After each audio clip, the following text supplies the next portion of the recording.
রাষ্ট্রপতি।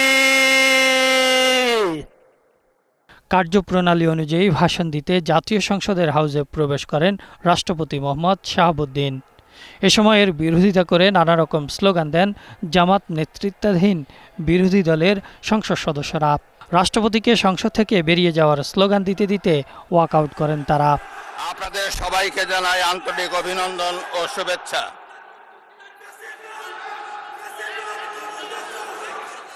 সেখান থেকে বেরিয়ে বিরোধী দলীয় নেতা ডাক্তার শফিকুর রহমান সাংবাদিকদের বলেন, জুলাই শহীদদের রক্তের উপর দাঁড়িয়ে থাকা এই সংসদে কোনো ফ্যাসিস্টের দোসর বক্তব্য রাখতে পারেন না। যারা ফ্যাসিস্ট সরকারের দোসর ছিল, যারা খুনের সহযোগী ছিল, তারা কেউ যেন এখানে কোনো বক্তব্য রাখতে না পারে। যখন রাষ্ট্রপতি ফ্যাসিস্ট দোসর রাষ্ট্রপতি যখন বক্তব্য দিতে এসেছেন, আমরা স্পিকারের কাছে বারবার আহ্বান করেছিলাম আমাদের এই বিষয়ে বক্তব্য রয়েছে, সেই বক্তব্য বিরোধী দলীয় নেতা উনি উপস্থাপন করবেন, কিন্তু সেই সময়টা আমাদেরকে দেওয়া হয় না। বিরোধী দল ওয়াকআউট করলেও বক্তব্য অব্যাহত রাখেন রাষ্ট্রপতি। জুলাই গণ অভ্যুত্থানকে বাংলাদেশের ইতিহাসে এক অনন্য মাইলফলক উল্লেখ করে তিনি বলেন, হাজারো শহীদের রক্তের বিনিময়ে তাবেদার ও ফ্যাসিবাদ মুক্ত নতুন এক গণতান্ত্রিক বাংলাদেশের সূচনা হয়েছে।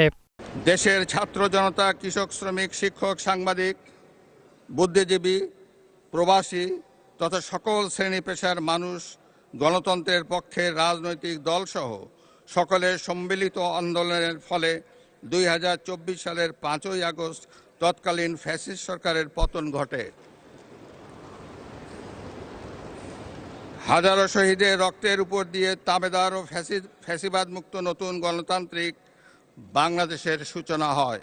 রাষ্ট্রপতি জানান, জুলাই শহীদদের স্মৃতি রক্ষার্থে 64 জেলায় স্মৃতিস্তম্ভ এবং ঢাকায় জুলাই অভ্যুত্থান স্মৃতি জাদুঘর স্থাপনের কাজ চলমান রয়েছে। জুলাই আগস্ট গণ অভ্যুত্থানের শহীদদের স্মরণে শহীদি মৃত্যুর নির্দিষ্ট স্থানে স্ট্রিট মেমোরি স্ট্যাম্প স্থাপনের উদ্যোগ গ্রহণ করা হয়েছে। শহীদদের কবর সংরক্ষণ করা হয়েছে। জুলাই শহীদদের স্মৃতি অম্লান রাখতে জুলাই অভ্যুত্থানের স্মৃতি জাদুঘর এবং 64টি জেলায় স্মৃতিস্তম্ভ স্থাপন করা হয়েছে। এদিকে রাষ্ট্রপতির ভাষণ নিয়ে দ্বিমত থাকলেও দেশের স্বার্থে সবাই এক হয়ে কাজ করবেন বলে অধিবেশন শেষে জানান সরকার ও বিরোধী দলীয় সংসদ সদস্যরা। যে রাষ্ট্রপতি তিনি সরকারি দল এবং বিরোধী দল আসলে সবার থেকে তিনি প্রত্যাখ্যাত হয়েছেন।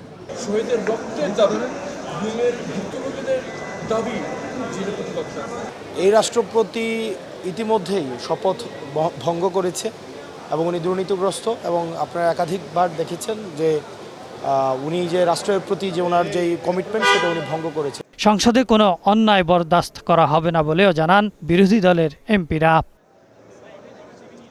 Ahsan Habib, green news, Dhaka.